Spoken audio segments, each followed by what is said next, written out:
Strategic board games feel almost as old as time, with the likes of Go, checkers, and chess having been around for so long they're simply fundamental.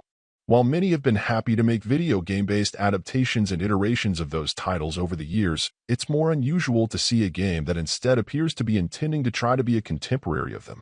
Hex Gambit. Respawn appears to be poised to attempt to do that, bringing its hex grid and various rules to the table. But in terms of making a case for being remembered, it still has some work to do. What works well is that it comes to the table with loads of options for how and who you'll play with. So if you find its brand of strategy compelling, you'll find the well to be quite deep. Rule customization and the ability to set handicaps will allow you to help create some balance and fairness between players with different experience levels and tastes. 10 captains, each with their own flavors of minions and respective skills, should provide ample opportunity to explore different possibilities and tactics if you're so inclined.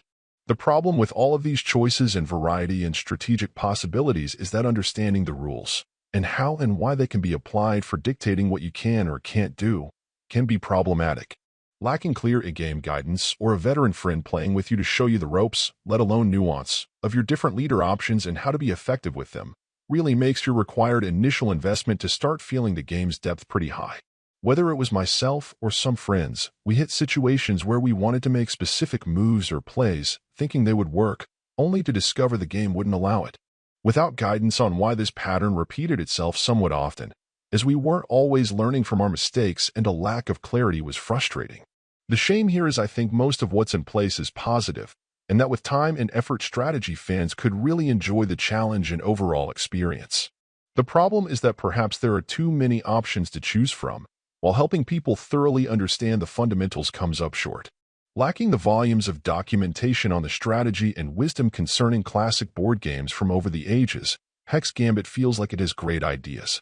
It just needs to be more helpful in bringing clarity to assist people in more quickly appreciating that fact. Overall, my final score for the game ended up being a 6.4. And if you're interested in picking it up, it's currently available on the Switch eShop for $14.99. Thank you for taking the time to listen to this review. And if you'd like more information or ideas of indie games worth checking out on Switch, be sure to click on the link provided in the description. Until next time.